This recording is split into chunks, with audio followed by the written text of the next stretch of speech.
Lawatan ke sepanjang jalan apa yang disebut sebagai Ipoh Old Town ini, dan khusus bagi melawat Dewan Perniagaan India Perak, yang mana mereka telah pun menyiapkan bangunan untuk mereka jadikan sebagai ibu pejabat mereka.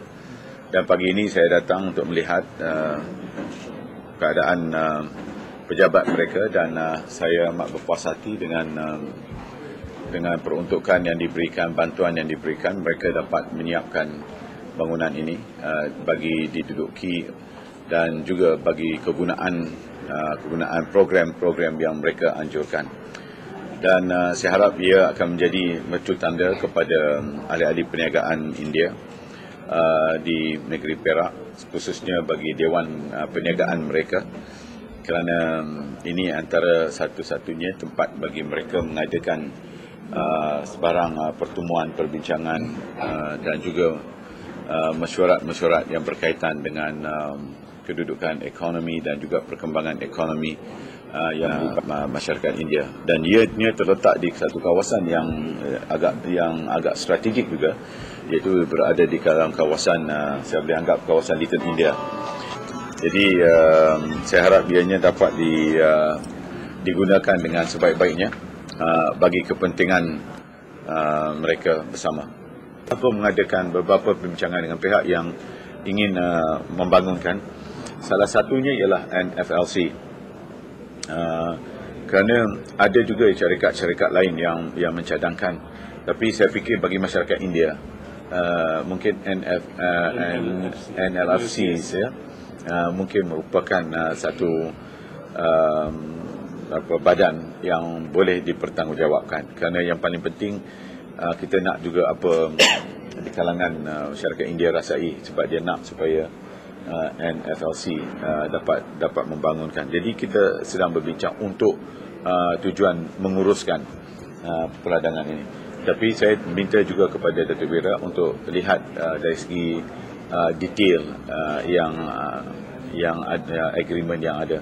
Hormat Menteri Besar Perak Datuk Seri Diraja Dr. Zamri bin Abdul Kadir telah melawat Perak Indian Chamber of Commerce.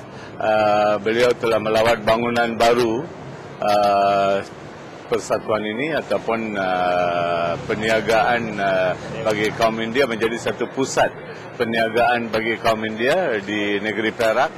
Jadi kita ucap ribuan terima kasih kepada Menteri Besar Perak yang telah membantu Chambers untuk membeli bangunan ini, dan masa lawatan beliau juga telah memberi beberapa nasihat supaya membangunkan perniagaan bagi kaum India negeri Perak seperti kehendak Perdana Menteri kita juga. Maka dia pun bersetuju supaya berbincang dari masa ke masa dengan Chambers untuk membantu peniaga-peniaga kecil dan besar di negeri Perak. Beliau juga telah menerangkan bahawa melalui YBU, ramai kaum India telah memulakan perniagaan kecil macam menjual kacang, cendol. Jadi daripada belenggu kemiskinan, mereka dapat dikeluarkan. Jadi kita ucap ribuan terima kasih kepada Menteri Besar yang begitu aktif, yang sentiasa on the ground untuk membantu semua penduduk-penduduk negeri Perak ini. Kita merayu supaya kaum India juga turut berserta dalam pembangunan negeri Perak ini. 300,000 untuk memperbaiki dan ubah suai bangunan ini. Dewan ini yang cukup cantik, di mana lebih 200 orang boleh duduk. Jadi kita berharaplah dengan kedatangan yang amat berhormat ini akan memberi perangsang kepada ahli-ahli jawatan kuasa PICC untuk terus bergiat demi kepentingan peniaga-peniaga negeri Perak dan juga untuk pembangunan negeri Perak. Terima kasih.